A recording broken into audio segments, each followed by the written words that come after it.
집중 강조 듣고 계시는 이 시각 7시 18분입니다. 며칠 전에 취직을 하지 못해서 괴로워하던 24살의 청년이 자신의 집에서 목을 매 숨지는 안타까운 일이 벌어졌습니다.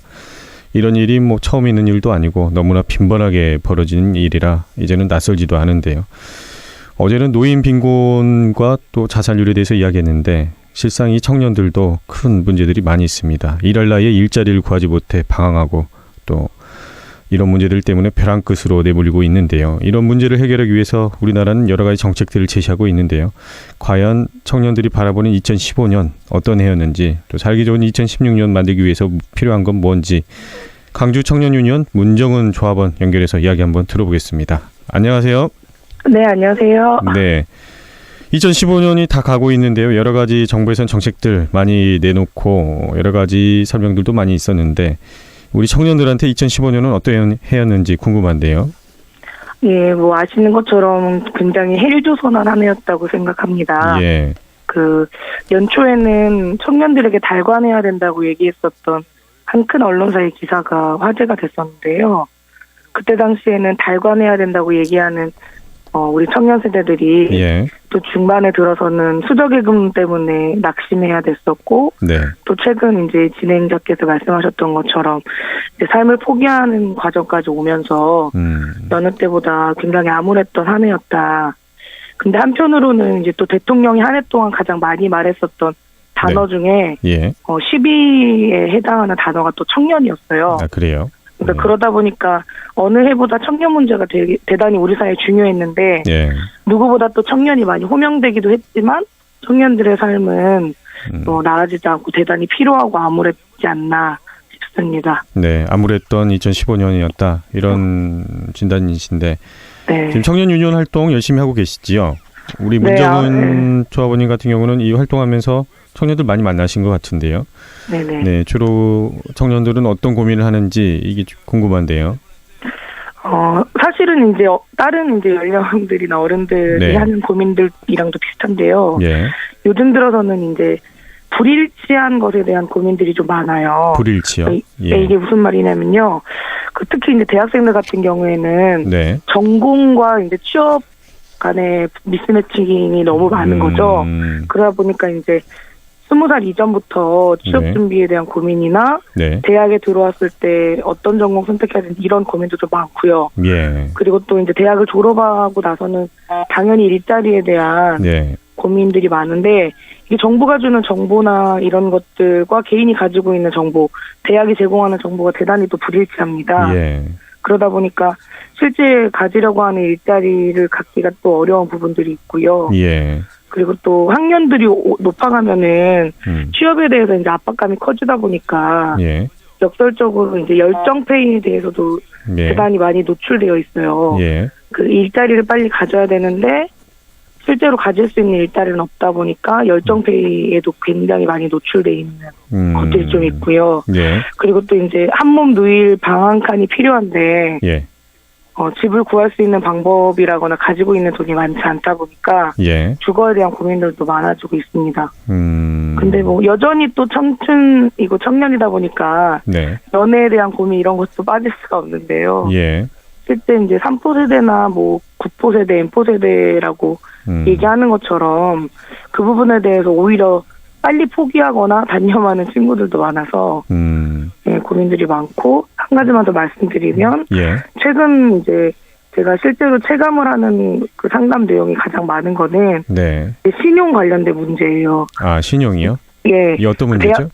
대학 등록금을 이제 받았거나 이후에 이제 그 등록금을 대출해서 받았던 부분들을 학자금 대출 말씀하시는군요. 좋은 일자리를 가지면서 이제 갚아 나가야 되는데 일자리를 갖게 되는 시간들이 좀 지연되면서 그런 비용들이 이제 누적되고 그리고 이후에 또 필요한 생활자금 같은 게 있잖아요. 그런 것들이 또 쌓이고 그리고 지표로 얘기되는 것도 있지만 이제 취업 준비 비용도 대단히 많이 들고 있어서 그렇죠. 속된 말로 돈 땡길 데 없는지에 대한 우리 청년들의 고민들이 좀 깊어지고 있는 편입니다. 굉장히 좀 심각하고 좀 우울해지는 것들인데요. 이야기만 들어도 우리 청년들이 꿈을 꾸고 뭔가를 만들어가야 하는 세대인데 너무나 포기하는 것도 많고 현실적인 벽에 부딪혀서 이렇게 박탈감이라든가 좌절을 하게 된다는 건데 거기에다가 이 빚까지 지게 되고요. 네. 어쨌든 이런 문제들은 반드시 해결해야 되는데 정부는 여러 정책들을 제시하긴 했어요.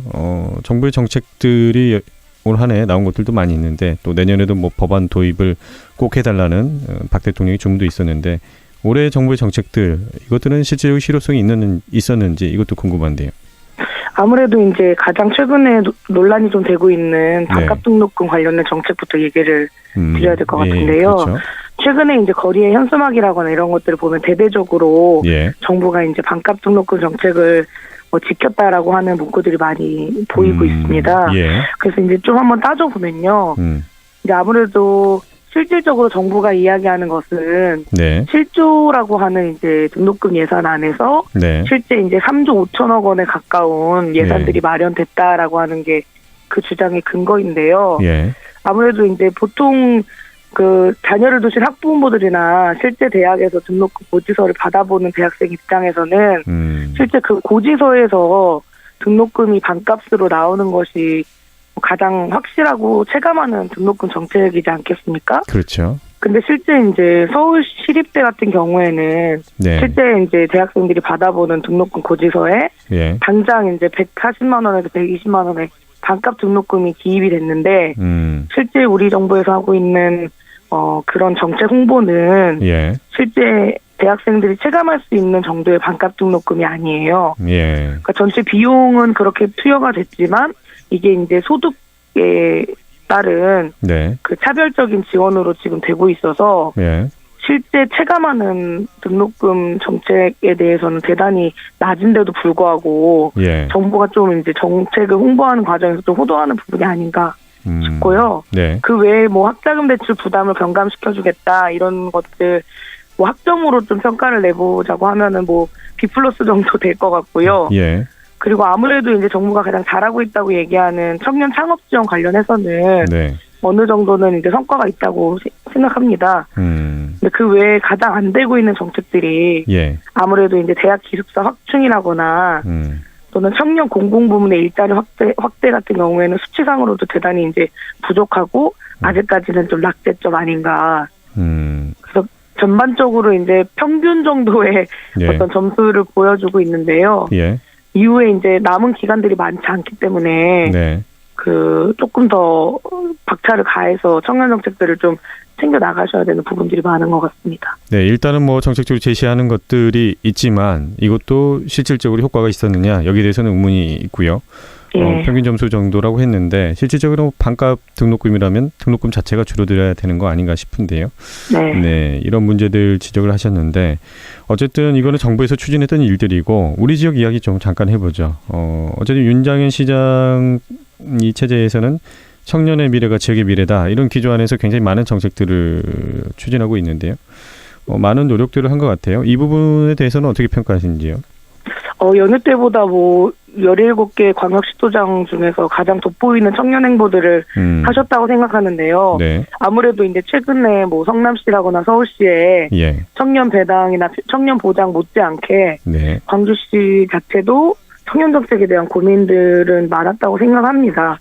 가장 이제 핵심적인 것은 아무래도 청년 당사자들이 행정에 참여하면서 실제 이제 목소리를 내는 것들을 마련한 청년위원회가 있을 텐데요. 이 광주광역시 청년위원회 같은 경우에도 거버넌스를 좀 만들어내고 실제 청년들 목소리를 좀 반영하려고 노력을 많이 했어요. 아, 그래요? 그런 부분에 대해서는 좀 긍정적으로 제가 평가하는 게 있고요. 아무래도 이제 지금 1년 정도 임기의 청년위원회를 또 모집하고 있더라고요. 그래서 아무래도 이제 1년 동안 했었던 성과들에 대해서 좀 돌아보게 되는데 자칫 이제 조금 우려되는 부분은 있습니다. 아무래도 이제 행정 같은 경우에는 결과적으로 투입된 예산이나 이제 노력이 있기 때문에 이제 성과를 좀 내야 되는 압박들이 있잖아요. 그러다 보니까 실제 이제 청년 문제를 다루거나 거기에 대해서 활동할 수 있는 어떤 생태계 같은 걸 좀 조성해야 되는데 그것보다는 아무래도 좀 보여지는 어떤 센터 건립이라거나 또는 어떤 대회 유치라거나 이런 쪽으로 약간 예산이 쓰이고 있는 점들이 보여요. 그래서 실제로는 이제 청년 문제들을 어떻게 다양하게 좀 담아낼지에 대한 그 생태계 육성에 조금 더 방점을 두고 네. 설령 좀 그런 것들이 가시화되기는 어렵겠지만 예. 좀 지속적으로 안정적으로 예산들이 투여되고 운영될 수 있도록 하는 그런 관점들은 좀 필요해 보이더라고요. 예, 그렇군요. 실질적인 어떤 대책들이 좀 더 필요하다 이런 말씀이시죠? 예. 그렇군요. 네, 오늘은 시간 관계상 여기까지 듣도록 하겠습니다. 감사합니다. 네, 고맙습니다. 네, 지금까지 광주 청년 유니언 문정은 조합원 연결해서 이야기 나눴습니다.